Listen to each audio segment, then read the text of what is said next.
Is nie wat werk nie? I think the width Nee, wat is op 10 wat? It's P, one's PI. This one. Wat is op 10, 20? Sorry. Don't worry. So klaar so nervous weer die ding nou. Die moet jy goed. Very nice.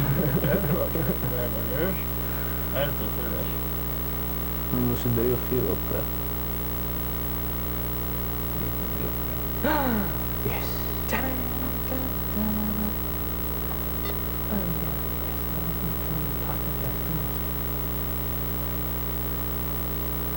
Dan moet je meer op.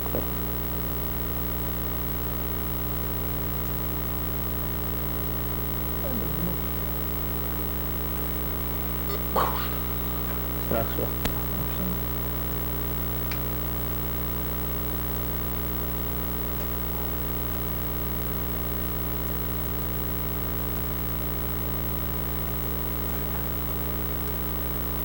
Unfortunately.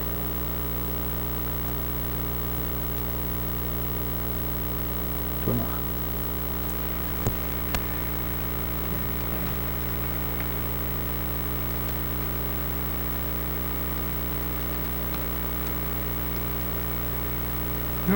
Goed.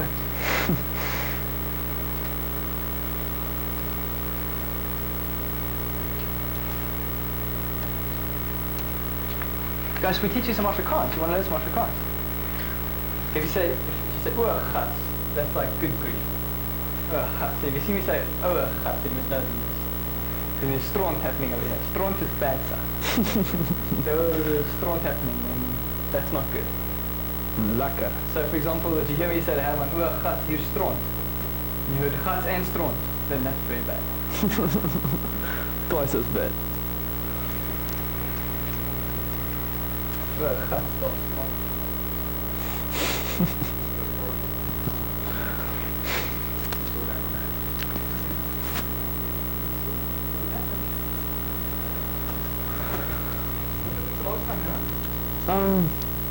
The lead, yeah.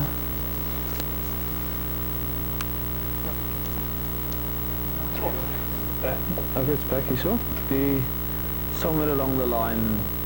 Just reset it. Nee, maybe lead aangezet.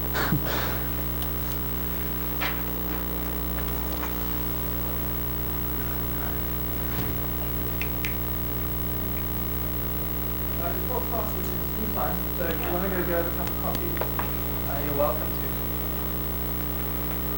I've learned that the breaks are only 15 minutes and not 30 minutes. So I'm watching you now. Wise your seats. En daar doet de principle. Druk ons twee jongens af. Ek het net so gedraai dat hy weer die window split. Trap seker die switch op position so saggies. As jy daai plek werk met internet access en alles. Dis surprisingly moeilik om te raak. Party dae het mens net die as jou brein net ingestel op vir 'n ander dae dan kan jy reg goed net doen. Soos nou, ek het nou gou gedoen. Gisterand kon ek nie om my lewe dood kry.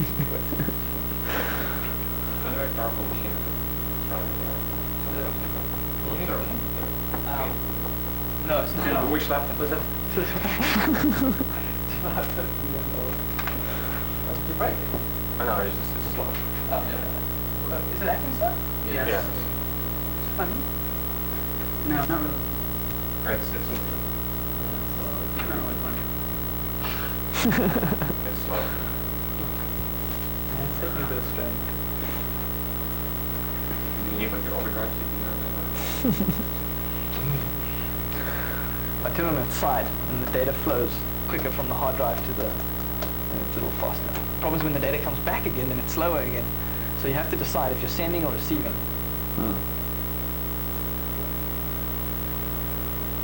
It's your quick trace. Switch it off. Give me that process. So for all these things that a few people are winning, you can actually tell us. Oh yeah. I'll tell you all the things. All the things. I'm going to give everyone Those are some of the tallest. Well, you're not first. Probably first. Totally. We knew. Did You just stumbled on it or what? Totally lost. No, I assumed it was something like that.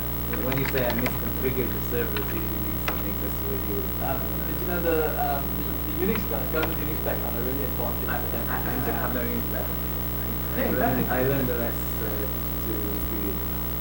Okay. Because usually the guys who are sort of deep Unix sysadmins or whatever, they get it very quickly because they know that kind of thing is big sort of bad. Because it just came in the middle of the day, was very, I recently looked back at the patch and said, okay, let's see what tools they had here. I did the ls on each one of them, and when the S was there, that's that. Then I just have to look to make it execute something. Yeah. Cool. You know what happened? Yes. Yeah, it's cool. The documentation for that came in a week between 2 versions of Nmap. It was there, and then with the version of Nmap, it just disappeared.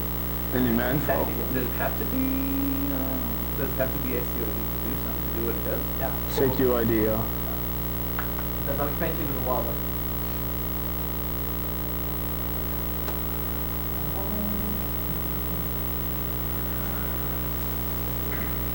And that's actually a really nice technique. If you can set something to set UID. To, yeah.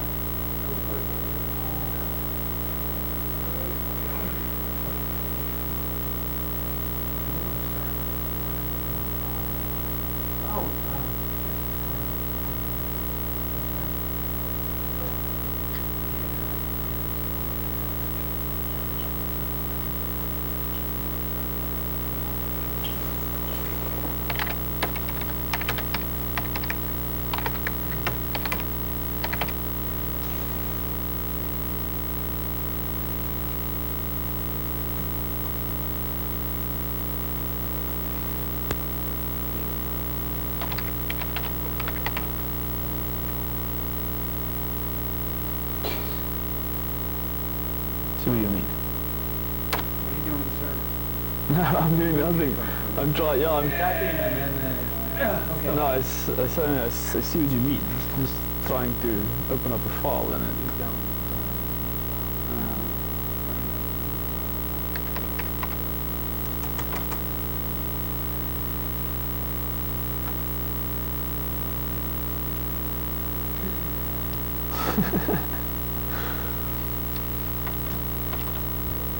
it's just...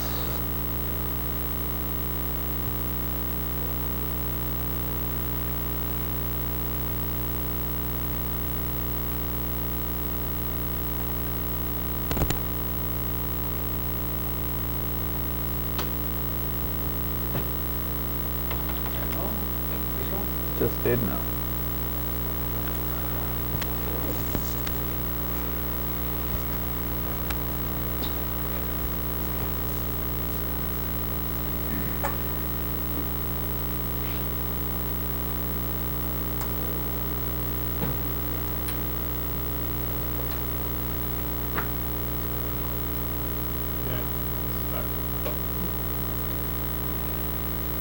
No, still.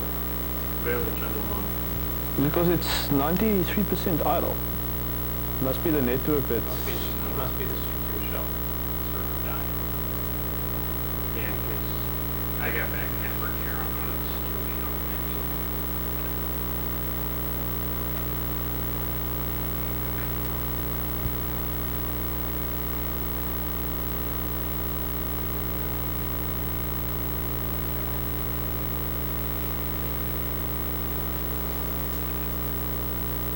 Too much work can interrupt.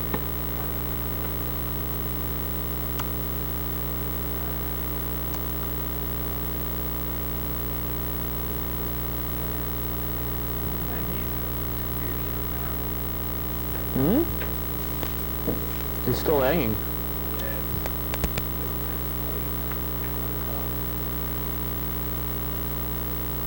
Yeah, it's the network card. It's sort of taking a beating. I'll have to just restart it. It's still hanging down there.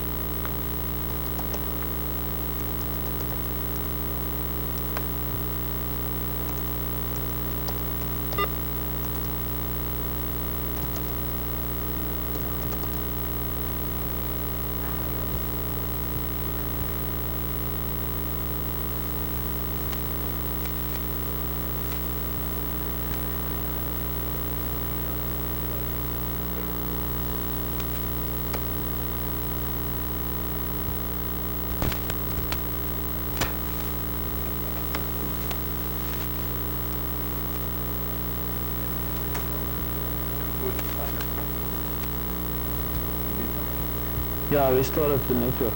Set on the Ethernet 0, the buffers were getting creamed.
But it doesn't say Based on where you're going. based on where. So like here, they're gonna allocate you, I don't know, $15 a meal. Not Yeah, it's something like that. daily rate that varies somewhere between $20 and $50 a day. Okay, good. So you're not gonna, I was gonna say, otherwise you're gonna get hammered. Oh no, no. In the old days we used to get like yeah, you're getting overseas.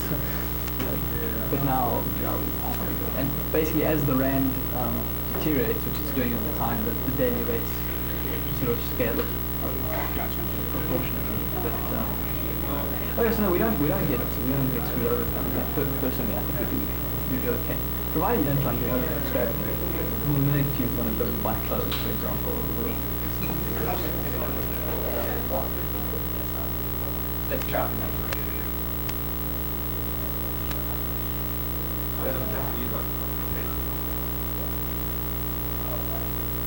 I'm still working? Oh, looks like. Check that it's still up.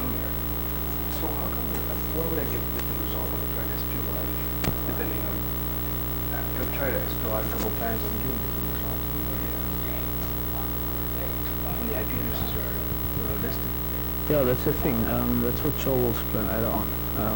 That's why that SP and that PI does a clean ICMP ping.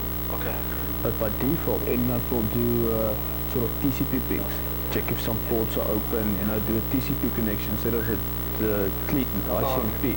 And that will sort of normally pick up stuff that, because these days most guys start blocking ICMP at the routers. The old days you could ping the world, but these days, you'll see it's blocked at the router. So if you just rely on a normal ping, yeah, or you're gonna miss lots of stuff, because most of the tools it's got options to say ping it first, see if it's alive, And only if it's alive, you know, do the rest of the scan. And if you do that, you know, you're not going to pick up much. Here you can see that it's actually sending a reset packet. Yeah. So that's why when I run it the second time, it's not showing up at all. Yeah. This connection itself is slow, right? To run the second time to the same IP. Yeah. So if I try it the second time with the same range, Yeah. it's not coming back to the 208 IP. Right? Like I have 208 here, then I start second time, didn't get anything at all. Well, it can probably be a firewall rule, so I just had to get the network, the internet working. Yeah, it's a bit deceiving. Before I left for break, I got a couple of responses, now I'll come back from the coffee break. Oh, it's just so no, that's probably the... I had to plumb, you know, do some plumbing on the rules quickly.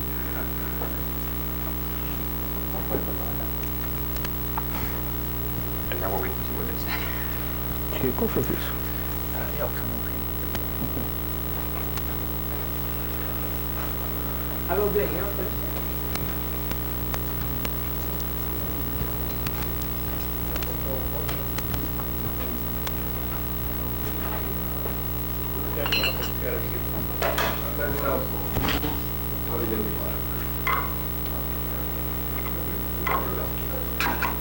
We still have some in the room, you think? You got Perry in it?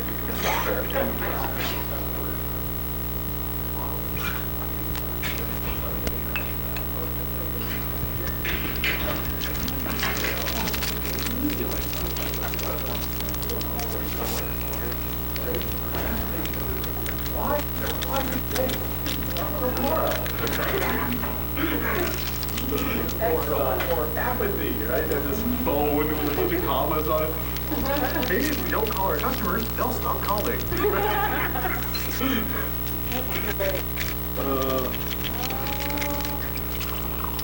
Oh, let me guess. I think my favorite Was this designed for you? Maybe. Yeah, I think the best of all is in a race. There will be, there's only one winner. And obviously, chances are you're one of them. That's great. Oh yeah, they're still floating around. I don't remember what the dates of tomorrow.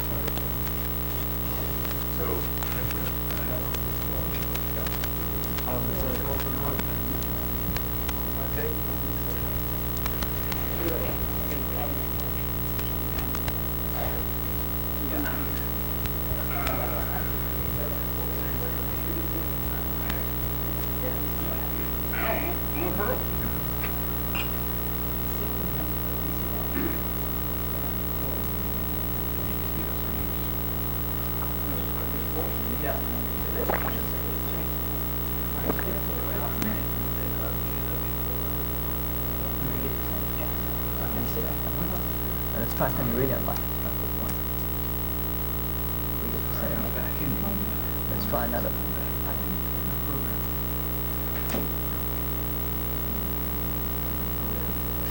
Same response. Let's try one more.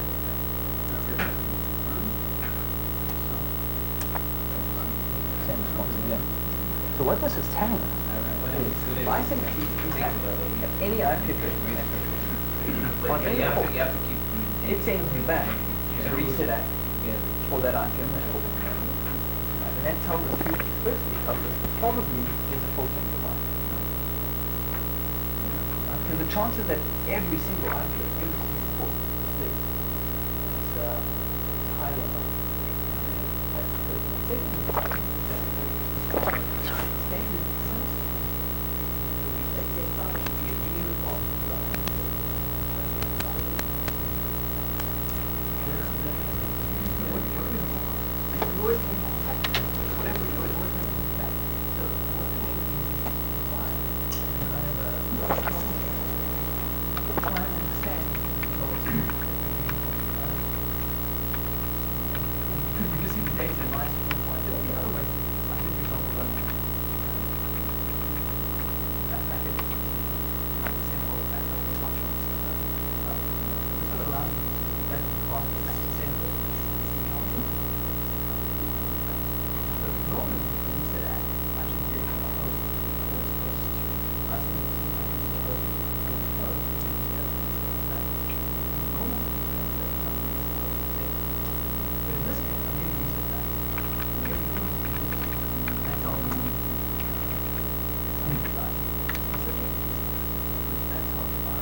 that's where he's appointed at.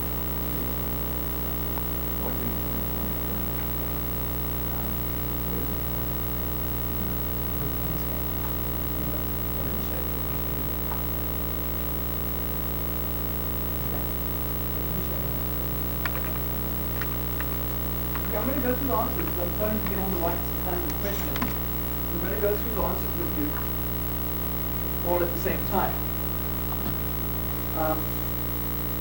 Who is Sin? This is like 12. In there.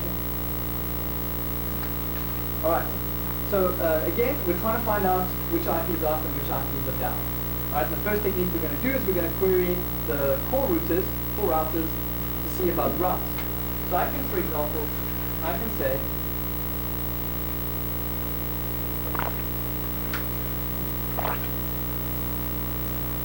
normally I would be able to say, what's that? Network card's taking a DT. Network card. Yeah, it's giving buffer interrupts overflow. I did it a couple of times. Network restart. Nee, network restart net.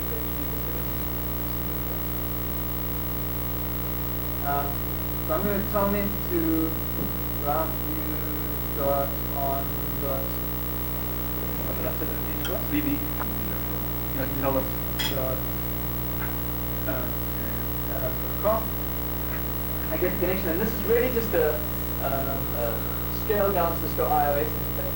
So if I want to know whether a given route exists or not, I can say show IP route 196.36.7.0, for example, and there it comes back with the routing table engine. Remember, these are big core routers, so they're not routing at a low level. They're not routing individual class Cs. They're routing these big asynchronous systems, these ASs. And here you can see it says this whole 196.30 range it considers a supernet. It got the route from this address over here, and it's sending it. I can't even figure where it's sending it to. That's what I think from routing script blocks. Looks like it's sending to 154.11.0.155. The point though, what we're trying to figure out here is that there is a route. And if you take something like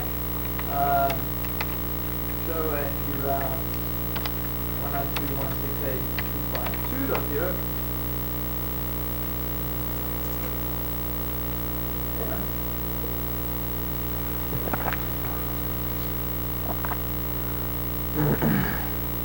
Maybe it's broadcasts.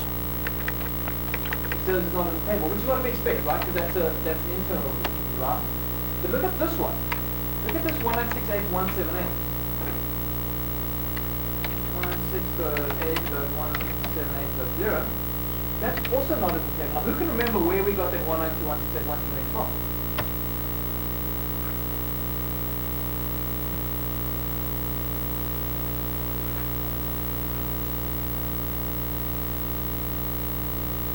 It's registered, it's part of the block that's registered to standard bank. It's part of this whole 196.8 network. But in this case, standard bank owns the whole class B. But only parts of that class B are already being routed.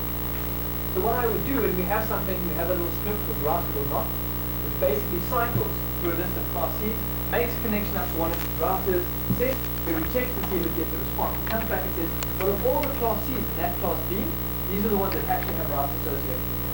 So we're able to eliminate a whole number of class C's, which is nice. It saves us a lot of time later. Okay, if there is a route, it still doesn't mean there's anything there. It just means we have to carry on with it. Okay, questions? Back on you.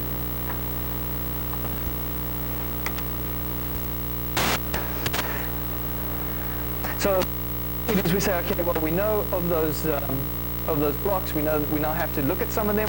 We know the 1020 and the 1010 net. What I'm going to do is my IC ping scan. I'm going to go nmap minus SP to do a ping scan. I'm going to throw in a minus N, not to do a DNS lookup. I don't want to do a DNS lookup. I've done all my DNS names that I'm interested in. Doing DNS lookups now is just going to waste time. And then I'm going to do minus PI. I'll get back to that in a second, and I'll give my range 10, 20, 10, 1, 2, 2, 5, 4.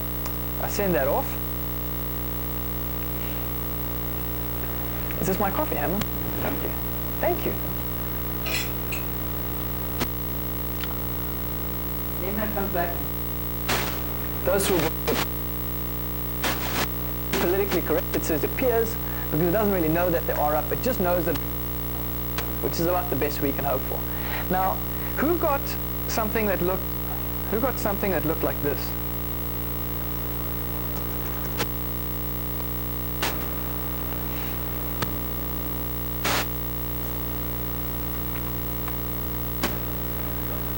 It looked like this.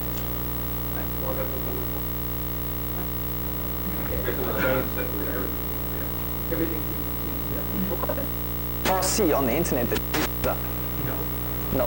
What happen? So if you get a tool that tells you, well, everything's up, you have to assume that your tool has been smoking too much of the good stuff, and something is wrong.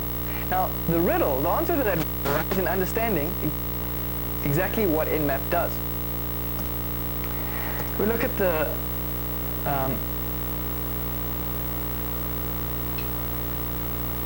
we look at the help. It says SP is a ping scan, find any reachable machines. Doesn't say anything about ICMP, right? Just says ping scan, looking for reachable machines. If we look at the man pages and we look for -SP, we see sometimes you only want to know which hosts on the network are up. Nmap can do this by sending ICMP echo requests. Hosts that are up, hosts that respond considered up. Unfortunately, some sites, such as Microsoft.com, block echo requests. Thus, Nmap can also send TCP default port 80. If we get a reset back, that machine is considered, which is exactly one of the techniques we spoke about earlier, right? I told you about reset, about ACK scanning. What Nmap is saying, well, what you're asking me is which machines are up. So I'll send an ICMP packet, but if I don't get a response on ICMP, I'm going to send a TCP reset packet also. And if I get a response to the TCP, that means the machine must be up, right? So now let's use that Sensepost tool, that SP Alive. And SP Alive, basically what SP Alive does is it generates raw packets, those responses that it got to those packets.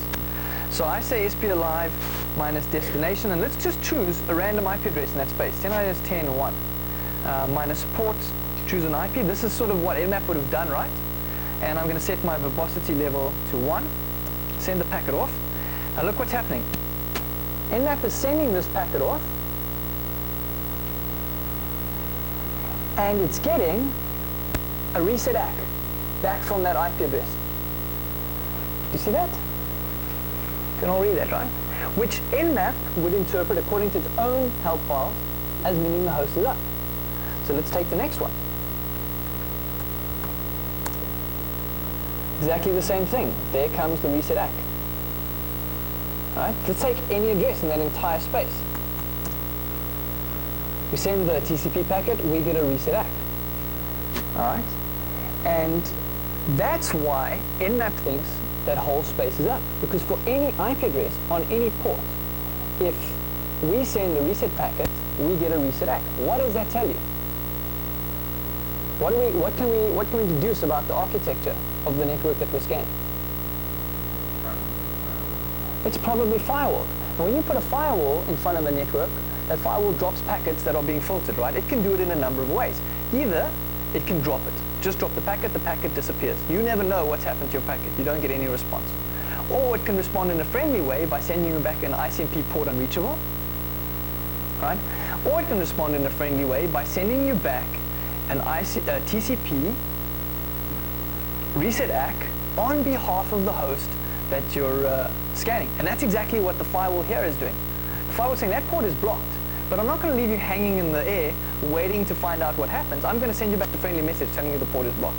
The problem is when we do vitality scanning, the scanners interpret that as meaning that the host is up because it got a response. It doesn't know that the response is not from the actual host we're scanning. So what we're going to do in this case is we're going to add this minus PI here. What minus PI does is it says to Nmap, when you're doing the ping scan,